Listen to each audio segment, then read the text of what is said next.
Hey guys, it's me, Carly. How are you? It is March 13th? No, 14th actually. Yesterday. I'm here at one of my favorite places to go to. It's in Bridgeport, Connecticut, Stratford Line. And it's a little place that, it's very quiet. It's gated off. My dog can run around and we can just chill and be ourselves and smoke if we want and relax. If you're just tuning in, I do have my medical marijuana card, and I do have epilepsy. I have grand mal seizures, and it really has been helping me. The cannabis has been helping me a lot. I've actually been seizure-free for over 6 months now, which is really, actually, no, I'm sorry, I'm lying.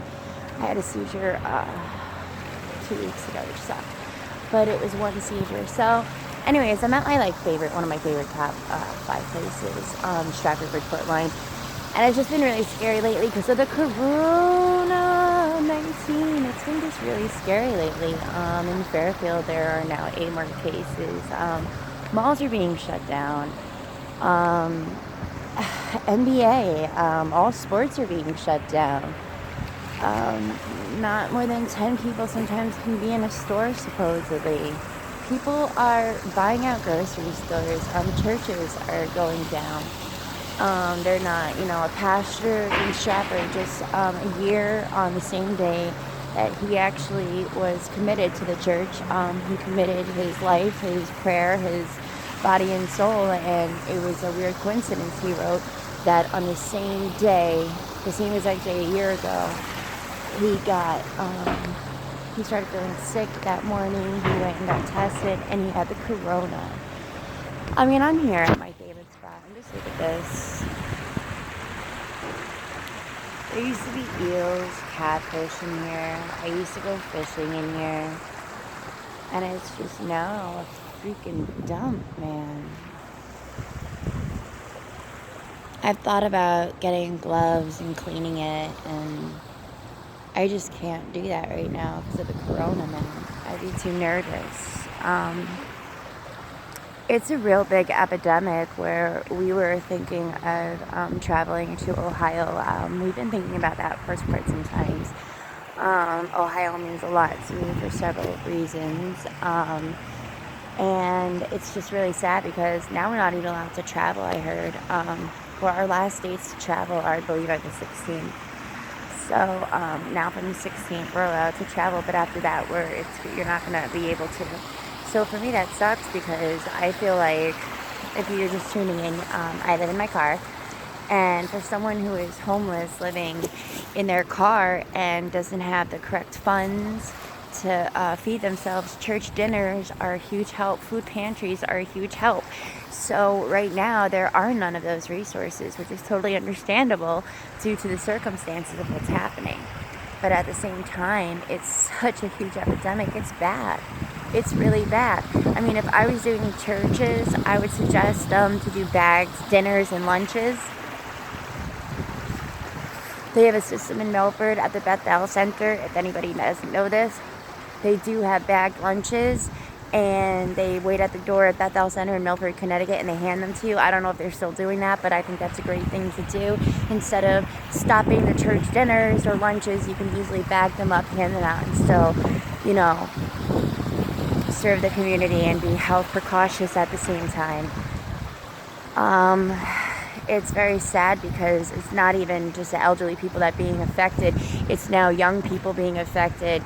10 and under, maybe not so much, but mostly our age, 20s and up to 60s and 70s. Everyone stay safe. Please stop shaking hands with people. It's not rude. You're not, in any way being rude at all. Wash your hands constantly. Wearing masks is not an effective thing unless you are sick. It is a myth. What other information have I got for you guys? West Virginia is the only state out of 52 states that have not been affected.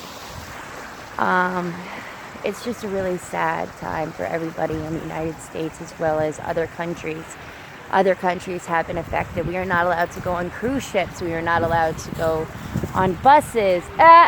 Good girl, Belle. Our dog loves people. You playing with people? Are you playing? Oh, you're saying hi to another friend. Belle, be good girl. Very funny. Our dog loves people. Good girl. You smell it, everybody? Good girl. Good dada. So it's just really scary. You know, I get really nervous because my kids are in New York.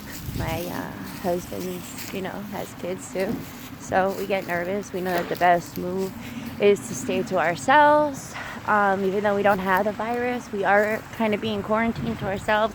We are in and out of stores if we need to be, washing our hands constantly. I'm actually doing a new thing. A lot of people that are making homemade products and selling them, dude, I'm the number one person to say, let's make jewelry, let's do this, let's do that, let's make homemade soaps. But not a good idea right now, guys. Think about it, right? So we're gonna make something, right? We're gonna take some aloe vera and we're gonna take some rubbing alcohol. Now, we don't know the correct dosage of each, which we are supposed to put in each of them. How much? Maybe if we put too much and we put this, maybe something will happen, counteract, or you never know. Also, when you're packaging that, we all know that, you know, maybe some of you will say that you're wearing hand gloves. You are purposely making sure you're wiping down everything. But you never know if you have the virus or not. And by you packaging, think about how many hands that's going to be placed in. You're using your hands to package it. Then you're going in your car, which you're touching your steering wheel. Then you're going into the post office, which you're testing everything that everyone else has touched. I don't know if you guys remember this, but as kids, I remembered by them saying, when you have sex with someone, you're having sex with that partner and everyone else who they had sex with and everyone else who they had sex with, they had sex with. So it's kind of like this with us when we're touching and sending out products. We're touching everything that everyone else has touched. So I'm the person that loves to sell and make things, but right now we can't be doing that, guys. So I commend people for their hustles and their bath products and anything that we make. I believe in all of that, but right now that is not the greatest time to be doing that. Just try to buckle down and stay as much as safe as possible. And I hope, and I really do hope, that, you know, this doesn't go so bad to the point where martial law happens or any of that, because I really thought about it like, wow, maybe it would be cool, maybe it'd be better for everybody, but it really wouldn't. We need to stick together. We need to stick together as a country, as a world, because I feel like we've helped so many countries, and I feel like the United States is the only people that really isn't really testing like other countries. Italy is testing like crazy. China is testing like crazy. And we're supposed to be the richest country, and we don't have... Where's the freaking tests, man? Let's check on my little friend right here. We planted this. My husband found this, and we planted it. It's an onion, and it's growing beautifully. That's where we found it in. There's a head in that plastic bag right there. Someone decapitated someone's head, and it landed right there. It's very sad. I'm just kidding. But if you looked up earlier, we found the coronavirus in the water. You saw all that floating stuff? I'm just kidding. Just kidding. And over here is some green massive blobs that I don't even know what it is. Do you know what those green massive blobs were? That was weird over here, but I don't even want to see that again. But anyways, guys, it's been fun, and I will record more later with some more updates. I did write an awesome report on the coronavirus 19. So I will be reading that later. And now, hut, hike. Bye-bye. Woo!